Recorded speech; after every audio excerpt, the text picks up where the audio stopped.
Hello guys, welcome back on this channel. So it's been a long time I didn't make any video, so it was situations I didn't feel like it. So but now I think it's long time and I have pretty good experiences. If I say good or bad, that will depend.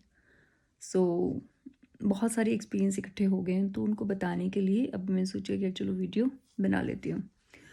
तो अभी recently हुआ क्या कि मैं गई थी India. तो जो जो मेरा एक्सपीरियंस था, तो मैंने सोचा कि मेरे को बहुत इट वाज़ नॉट गुड। सो बहुत परेशानी हुई। तो मैं सोचा कि यार आप लोगों के साथ भी अगर मैं शेयर करूँगी तो हो सकता है आप थोड़ा सा अपना उसके अकॉर्डिंग प्लान कर सकें, आपको उतनी परेशानी ना हो। तो इसलिए मैं ये वीडियो बना रही हूँ। तो अभी पिछले 1 साल में अप्रॉक्सीमेट 3 बार मैं ट्रैवल कर चुकी हूँ। तो जो इस बार का जो एक्सपीरियंस था वो that was the like that was not good as compared to the previous one. So that's why I'm making this video. So अभी मैं 1 महीना पहले गई थी इंडिया। अब इंडिया जाने के लिए पहले मुझे जाना था दुबई, क्योंकि जो मेरी फैमिली थी वो दुबई आई हुई थी इंडिया से। तो हमने एक अपना जो ट्रिप था वो प्लान किया था। तो मैं सोचा था मैं यहाँ से डायरेक्टली दुबई जाऊँगी और वहाँ उन लोगों को ज्वाइन कर लूँगी। तो अब हमने वीज़ा वगैरह तो वहाँ का सब कुछ ले लिया था। बट आप लोगों को पता होगी दुबई ने पिछले कुछ टाइम में कुछ रूल्स चेंज किए थे कि अगर आपके पास सरनेम नहीं है तो you can't allowed to you'll not be allowed to travel to Dubai, but then they change that. So जब मैंने पहले वीज़ा अप्लाई किया था तो उन्होंने मेरा जो वीज़ा था वो रिजेक्ट कर दिया था। But just after 2 days they change their rule. So there was a new memorandum, and in that they said that if you like, if in your visa it appears like this with your name, if there is your husband's name if you're married, and if not, and if your father's names comes together with your name in the visa, then you'll be allowed to fly. So we applied for visa again, they approved it, so everything is was good. तो जब मैंने अपना जो मेरे को जाना था, तो जब मैं टोरंटो एयरपोर्ट पहुंची तो जो फ़्लाइट्स मैंने बुक की थी वो थी इजिप्ट एयरलाइन। अब मैं वहाँ पहुंची, मैंने अपना सारा कुछ पासपोर्ट वगैरह उनको दिखाया। तो as soon as they saw my passport they were like no we can't allow you, you can not travel. And I was like why. तो उन्होंने बोला कि दुबई ने अपने जो ट्रैवल रूल्स हैं वो बहुत ज़्यादा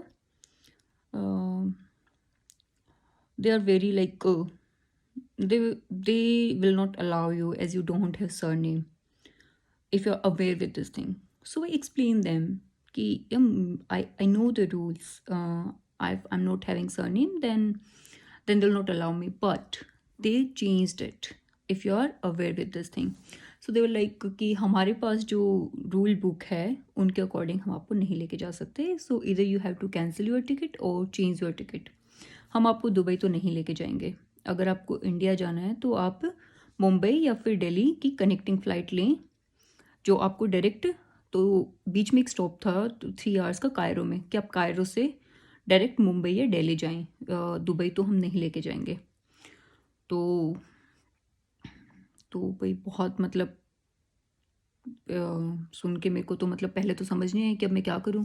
तो पहले तो कुछ देर मैंने वहाँ पे उनको ट्राई किया कि भाई प्लीज़, मतलब कि ऐसा नहीं है, मेरे पास वीज़ा है, आप देखो। तो वो लाइक वीज़ा तो वो लोग दे देते हैं, बट अगर आपके पासपोर्ट पे सिंगल नेम है तो हम आपको नहीं लेके जाएंगे। तो मैंने कहा यार मतलब कि you just take me, whatever, like I will handle it, you just take me and after reaching to Dubai I will see. So they're like, okay, so they will be fine on the airline for $10,000. If you are ready to pay that, then we will take you. तो situation ऐसी हो गई। अब दिक्कत ये कि अब ना तो जो जो टिकट्स थी वो हमने किसी एजेंट से बुक नहीं कराई थी, वो हमने खुद से बुक की थी। अब जो मेरे हस्बैंड है वो ऑलरेडी दुबई में हैं और वहाँ पे नेटवर्क की थोड़ी सी दिक्कत रहती है। तो मैंने कहा कि यार मैं I was trying to call him, but there was not no response, so he was not responding as he was not having network. तो अब आधे घंटे तक तो मैंने ट्राई किया कि एक बार डिस्कस करेंगे तो शायद कोई सोल्यूशन निकले, बट कुछ नहीं, अब जो अपनी अपनी जो जंग है, अपनी जो लड़ाई है, वो कई बार इंसान को खुद ही करनी होती है। अब मैं वहाँ खड़ी रही, अब मैं बैठी हूँ, अब लोग आ रहे हैं जा रहे हैं हर कोई। तो मैं अपना बैग के साथ खड़ी हूँ वहाँ पर। अब जो एयरलाइन वाले हैं वो हर 10 मिनट के बाद मेरे पास आ रहे हैं और आके कह रहे हैं, ma'am you have to cancel the flight और you change it and you don't have much time. We will tell you how much like the extra money you have to pay to rebook your tickets. तो मैं वहाँ मैंने उनको बहुत convince किया कि मतलब यार मेरे को अभी दिल्ली मुंबई नहीं जाना, I have to fly to Dubai because my family is in Dubai, what will I do there. So जो हमने मतलब कि दुबई में सारी बुकिंग्स वगैरह सब कुछ है, दुबई से दिल्ली जाने की फ़्लाइट्स, तो अब इतना कुछ चेंज तो हम एकदम से नहीं कर सकते।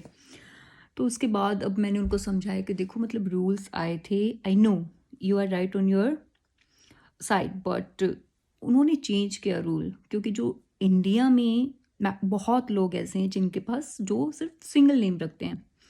तो according to them, considering their situation, they changed it कि if you have your name but in passport like we all have the name of father, our father's name, so अगर वीज़ा में वो नाम आता है तो लाइक मेरा नाम, पापा का नाम, और ऐसे वो अपीयर होगा, तो दे विल अलाउ। तो उनको बहुत मैंने समझाया but they were like no.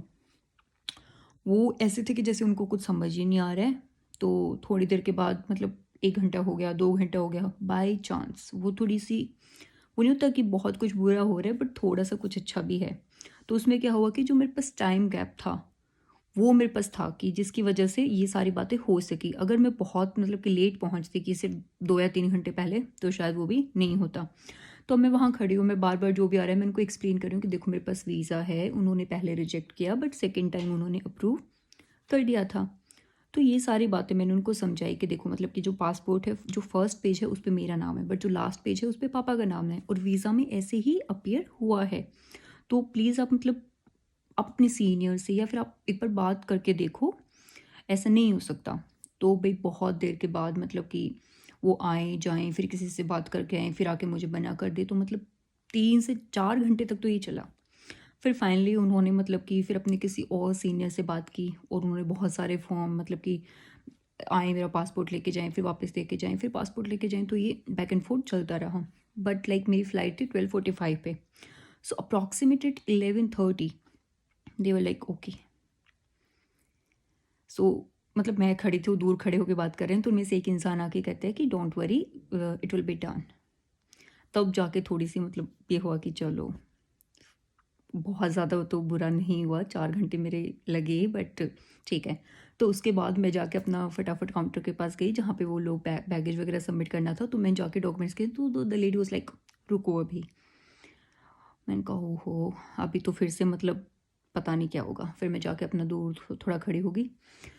तो उसके बाद फाइनली उन्होंने मतलब बहुत सारे फॉर्म वगैरह फिल किए कि कैसे ये नाम अपीयर होगा साथ में, कैसे ये अलाउ करेंगे, but finally they allowed me. तो जब को बोर्ड करना था, फ्लाइट के पास में गई, तो बहुत सारे लोग मुझसे जाके पूछ रहे कि what was the issue, and they like या वी वर वाचिंग यू। तो मतलब जो एक्सपीरियंस था, it was not good, but the good thing is the one lesson I learned that day: if you know what is right, what is wrong, and you are confident enough that like whatever you are doing it's right, then just take the stand. And like it doesn't matter whether it take you like 3 hour, 4 hour, or 5 hour, or more than that. But if that's right, then you should say. And like I learned this thing that day. तो अगर आप सही चीज़ कर रहे हो तो उसके ऊपर रुके रहो। और कई बार जो जो रूल बुक्स होते लाइक उनके एंगल से, जो from their side it was different but from my side it was different, but ultimately we came to the common grounds and it was good. So यार ये था मेरा जाने का एक्सपीरियंस। तो फाइनली मैं दुबई पहुंच गई, बट जो 4-5 घंटे का जो माइंड स्टेट थी उस टाइम में, तो मतलब बहुत बुरा भी लग रहा था, हम कुछ कर भी नहीं सकते, क्या करें। बट जो जो था कि हाँ भाई, अब जो ज़ील थी जाने की कि जाना तो है ही, अब मैं वापस तो नहीं जा सकती, कि अब मैं सारा प्लान कर लिया सारा कुछ। और अब मतलब कि अगर मैं पहली बार में उनकी बात मान लेती और मैं वहाँ पे गिव अप कर देती कि ओके ये तो नहीं अलाउ कर रहे हैं, तो मैं क्या कर सकती हूँ, तो मतलब मैं नहीं जा पाती। तो बस यही बात है कि यार कई बार हमें ना थोड़ी सी मेहनत करके वो चीज़ मिलती है, कई बार वो हमें ईज़िली मिल जाती है। तो बट अगर फाइनल आउटकम ठीक है तो it's okay. So it was my experience like going to India. जो वापस आने का एक्सपीरियंस था वो भी कोई बहुत ज़्यादा अच्छा नहीं था, वो मैं शेयर करूँगी अभी अपनी नेक्स्ट वीडियो में। If you really want to like जानना चाहते हो कि अब वापस आते हुए क्या हुआ, तो भाई तो please stay tuned and just let me know this thing in comments and yeah thank you very much, take care, bye bye.